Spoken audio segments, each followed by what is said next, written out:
Pour moi, c'est un rêve. J'ai toujours voulu être une princesse.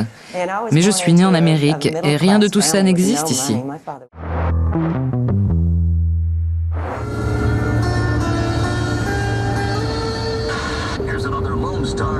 Burnet, Texas, une petite bourgade ordinaire du sud des États-Unis, avec ses cow-boys en chapeau et ses rues poussiéreuses. Ici, on est dans l'Amérique profonde, à 30 km à peine d'Austin, la ville du nouveau président des États-Unis. Sur la route des grands ranchs qui font la fierté et la richesse de l'État du Texas, grand comme la France, un monument unique comme une apparition, le château de Falkenstein.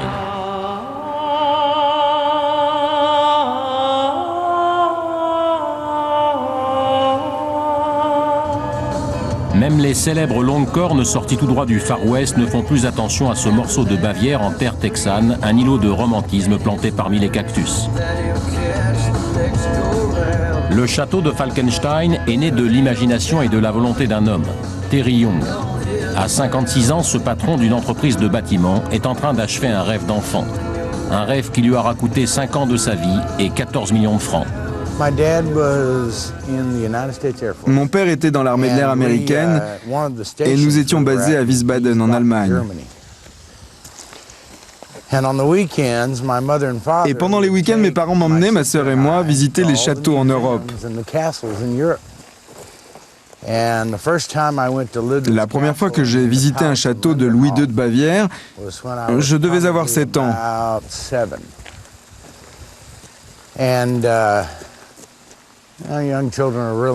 Vous savez, à cet âge, ça impressionne.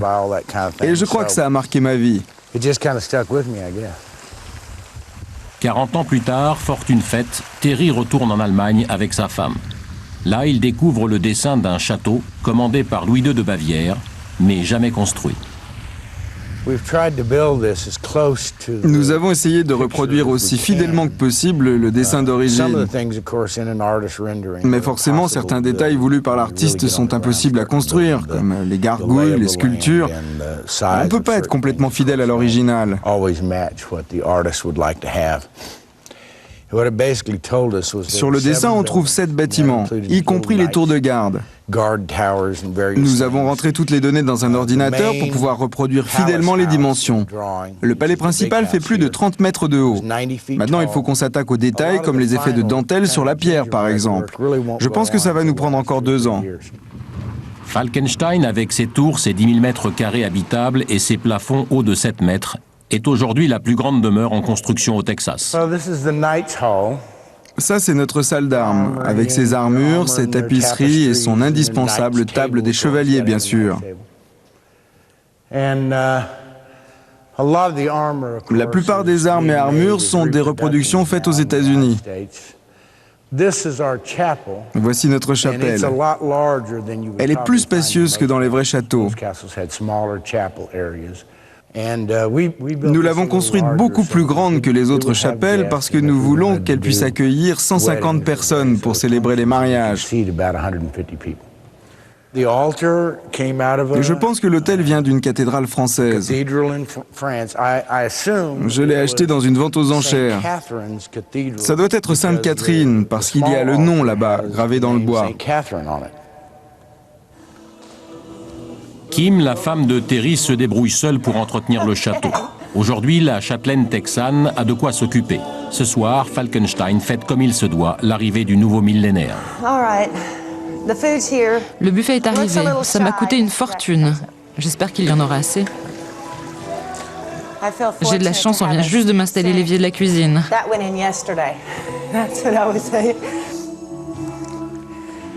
Bon, il faut que je remette la main sur les serpillères. Pour faire quelque chose comme ça, il faut commencer avec un rêve. J'ai beaucoup rêvé de ce château. Lorsqu'on s'est lancé dans ce projet, je me suis dit ça va être génial. Ce sera comme construire une grande maison avec des tours.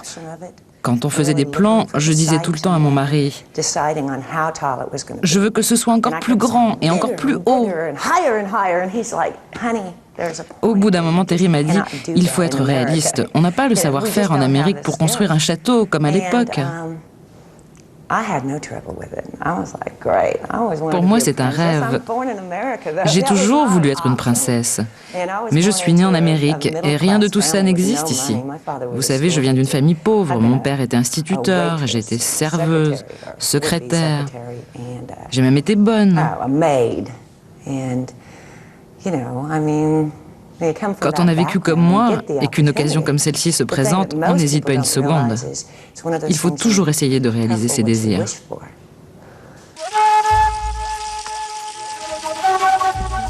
À Falkenstein, ni cerf ni gueux pour s'occuper des basses besognes quotidiennes. Alors on fait sans complexe quelques concessions à la modernité et c'est au chalumeau qu'on chauffe les cheminées. Ça vous prend longtemps pour allumer un feu? Au moins 2 semaines. Non, je blague. Le problème, c'est que le conduit fait 30 mètres de haut et que par temps froid, la cheminée ne tire pas très bien. Elle enfume toute la pièce. On va essayer de faire un feu plus gros. Ça marchera peut-être mieux. Oui, en Amérique, plus c'est grand, mieux c'est.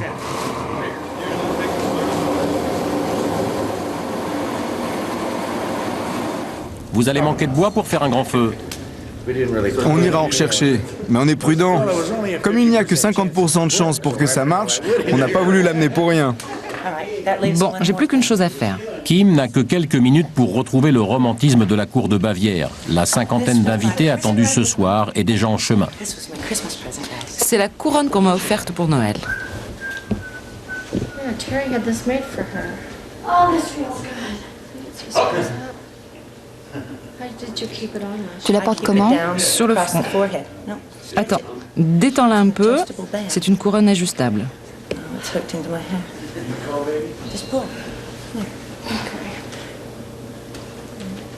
Ça y est, vous êtes reine maintenant? Oui.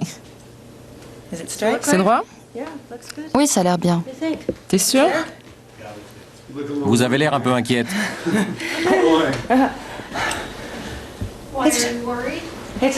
C'est lourd. Je ne sais pas comment les gens supportaient ça à l'époque. Pour beaucoup de Texans, l'Europe et ses châteaux représentent un rêve inaccessible. Se retrouver à festoyer entre amis dans une réplique même grossière d'un palais romantique, c'est presque aussi bien que d'être allé visiter l'original. Peu importe que le Moyen-Âge côtoie l'Antiquité ou la Renaissance, c'est l'illusion qui compte. Je peux vous montrer ma dague. Mais vous savez, c'est juste pour couper le fromage. Je sens que ce soir, on va s'amuser. Ah, voilà la reine.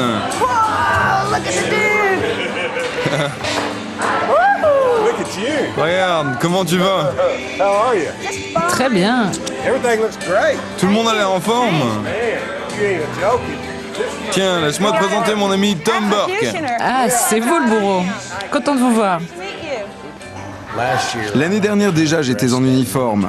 J'aime bien m'habiller en militaire.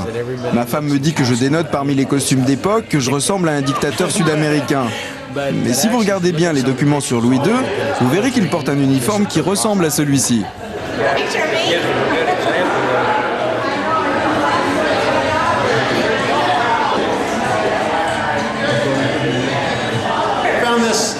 J'ai acheté ce costume dans un magasin parce qu'il était à ma taille. Mais je me suis aussi rendu compte que si j'étais fou du roi, il fallait aussi que je l'amuse. Alors, j'ai passé une semaine à apprendre à jongler et c'est quelque chose que j'avais toujours voulu faire dans ma vie.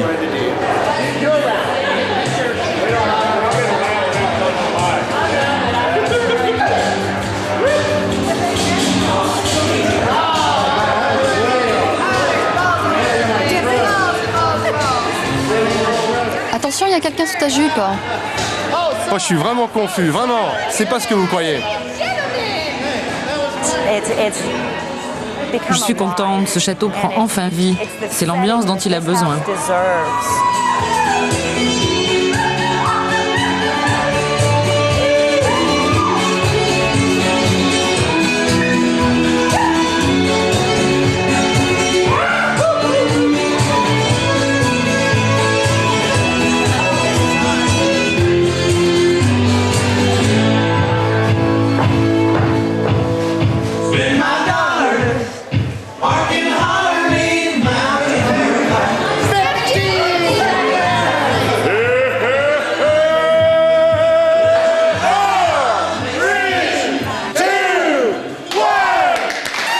Minuit, le château de Falkenstein entre dans le 3e millénaire.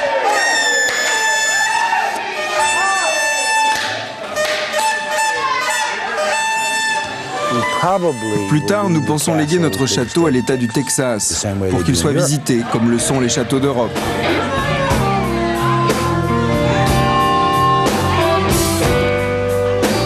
Cincinnati dans l'Ohio, l'Amérique ouvrière, l'Amérique des usines.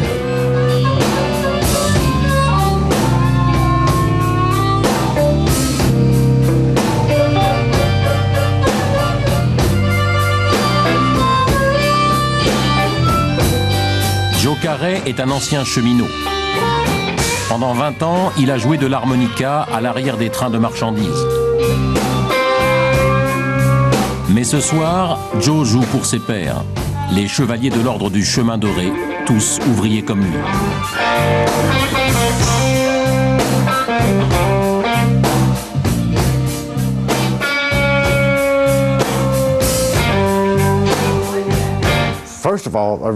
Tout d'abord, un vrai chevalier a besoin d'un vrai château. Il lui faut un château, il lui faut une forteresse à défendre et à honorer. Vous savez, on ne peut pas être chevalier sans cela. Parce que c'est le château qui fait le vrai chevalier. Allez, à cheval!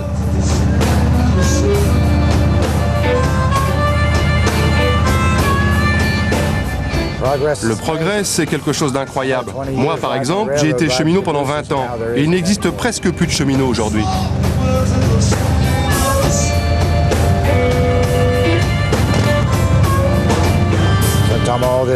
Par moments, la vie moderne devient tellement folle que c'est un vrai plaisir pour moi de retrouver le château et de voyager dans le passé.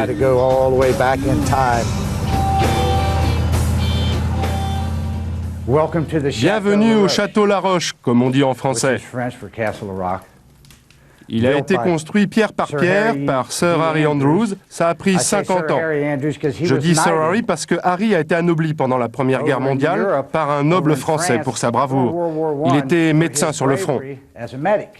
Sir Harry est rentré de la guerre persuadé que l'humanité courait à sa perte et que pour que le monde devienne meilleur, il fallait que les gens retrouvent la sagesse des 10 commandements. Qu'ils vivent dans la simplicité et l'honnêteté, qu'ils se dévouent pour les autres, qu'ils soient fraternels et sans arrière-pensée. C'est pour ça qu'il a fondé l'Ordre des Chevaliers du Chemin Doré en 1927 pour défendre ses valeurs. Je sais que c'est de l'utopie, je sais que le monde n'est pas comme ça, mais ici au château, on essaie de vivre comme ça.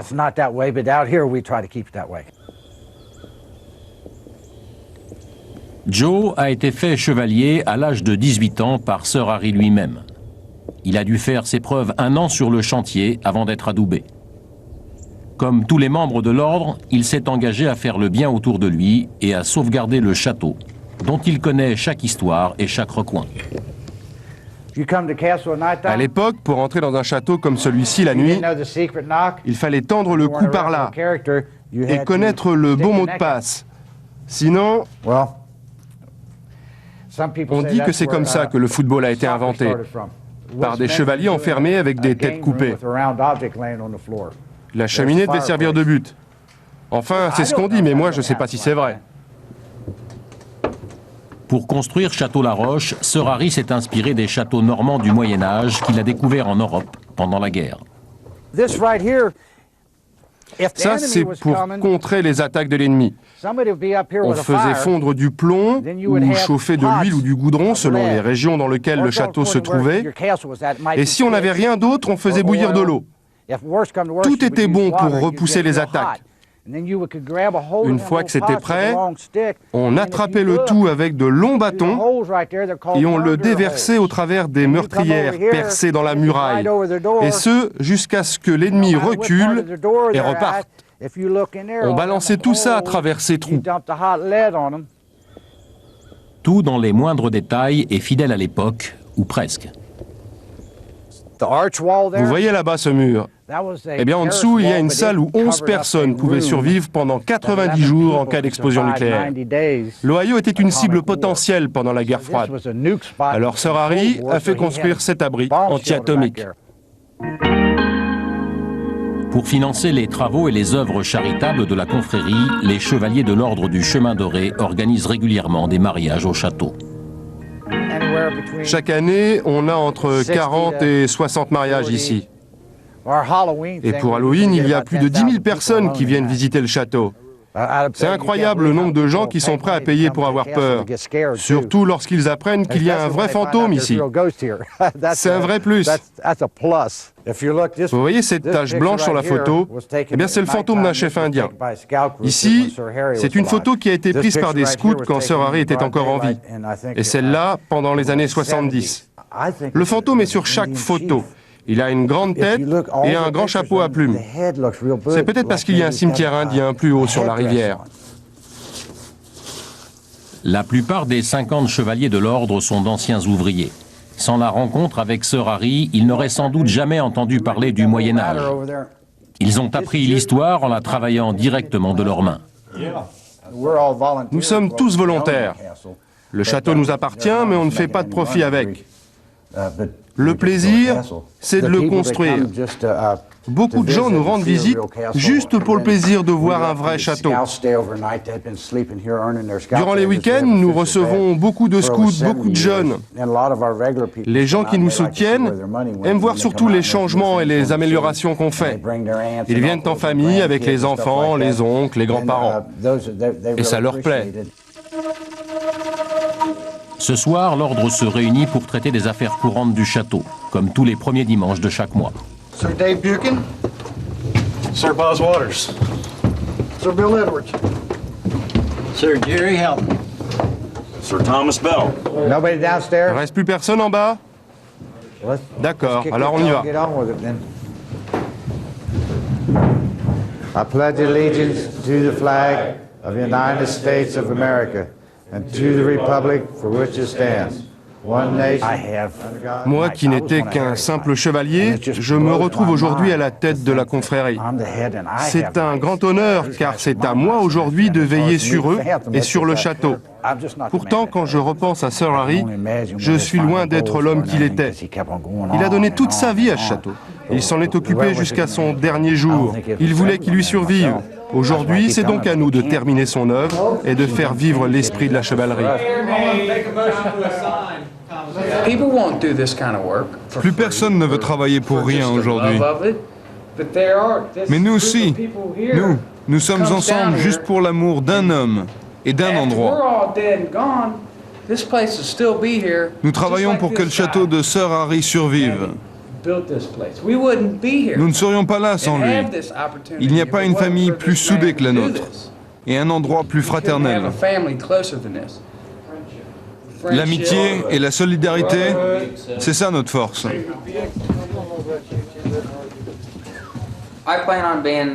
J'ai l'intention de rester chevalier toute ma vie. Être chevalier, c'est quelque chose dont j'ai toujours rêvé, et ce château me permet de remonter le temps, de vivre au Moyen-Âge. Si ça s'arrête un jour, je construirai moi-même mon propre château. Nous nous battons toujours, mais plus sur les champs de bataille. Nous nous battons pour faire bouger les mentalités, pour aider la communauté, pour aider les jeunes, sans armes, parce que la plume est plus forte que l'épée. Une épée qui ne sert plus aujourd'hui qu'à adouber les nouveaux chevaliers. Si vous restez fidèle aux règles de notre ordre, sans vous écarter jamais du chemin, il ne vous arrivera rien. À travers l'histoire, des hommes ont essayé de s'aventurer en dehors. Qu'est-ce qui leur est arrivé? Ils se sont perdus. S'il vous plaît, veuillez vous agenouiller. Sir Thomas, en tant que grand maître de l'ordre, j'ai le plaisir de vous faire chevalier d'honneur de l'ordre du Chemin Doré. Levez-vous et saluez vos pères. Thank you, Sir Bill.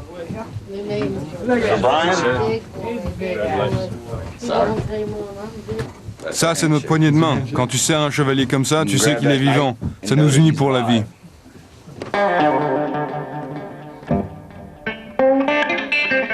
Au sud de Nashville, en plein pays de la musique country, Castle White, le château blanc, avec ses créneaux, ses meurtrières et ses tours, semble tout droit sorti de l'Espagne de Don Quichotte.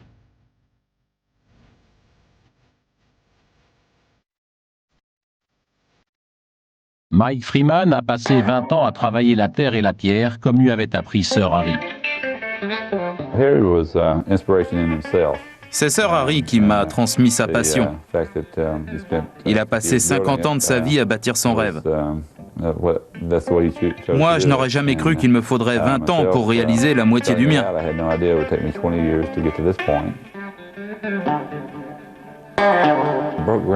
J'ai commencé à construire en 1980 et j'ai emménagé en 1988. J'ai mis 2 ans rien que pour cette pièce. C'est la cuisine.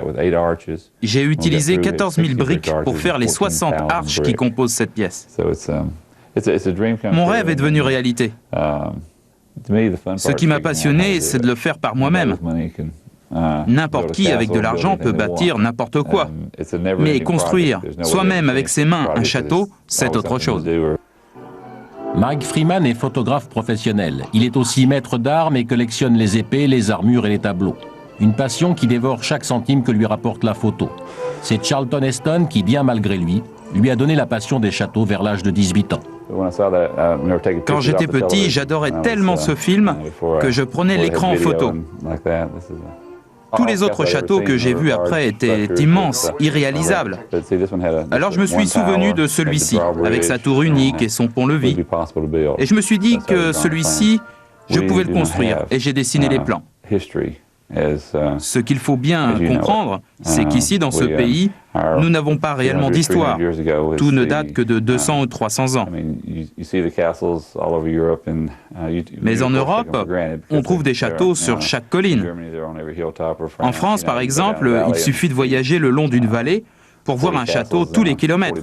Ça n'a rien d'extraordinaire. Il y a même certains monuments qui ont plus de 1000 ans. Mais tout ça n'existe pas ici.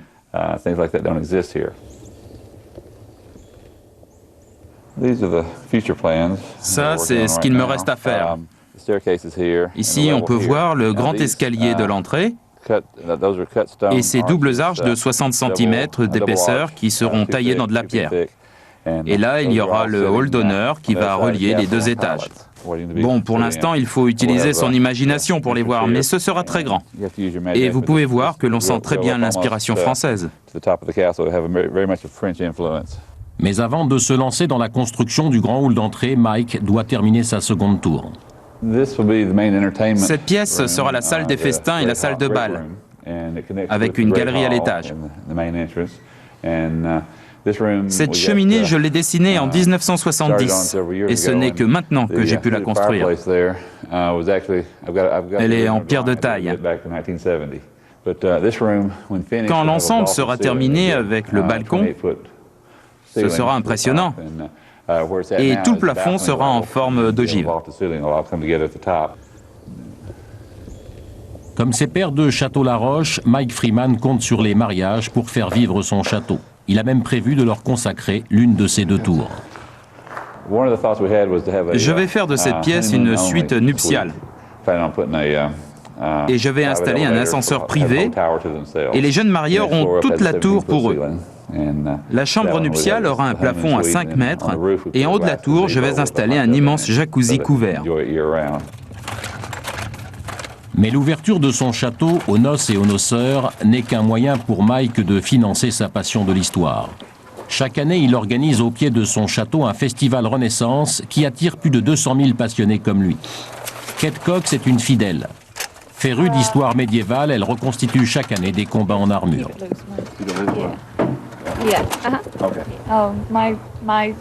Mon héroïne, c'est Jeanne d'Arc. J'ai tout un mur chez moi qui lui est consacré.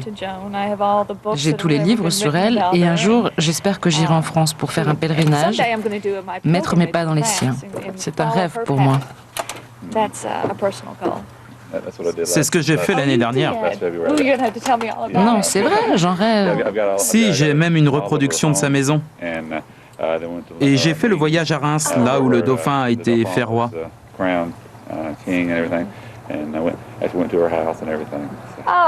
Je suis tellement jalouse. Il faut vraiment que j'aille là-bas. Je te donnerai la carte du parcours à faire.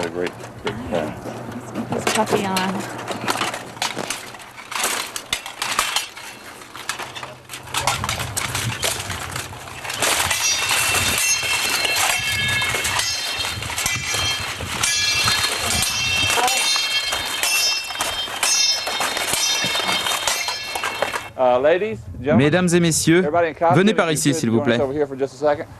Mais ce monde, reconstitué par Mike avec ses chevaliers, ses damoiselles et ses damoiseaux, est brusquement rattrapé par son époque, un jour de l'an de grâce, 1996.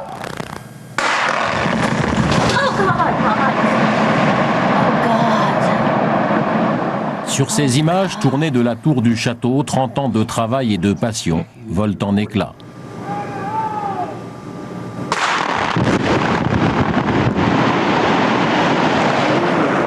L'État du Tennessee a décidé d'autoriser le tracé d'une autoroute à quelques dizaines de mètres du château. Les protestations de Mike n'y pourront rien.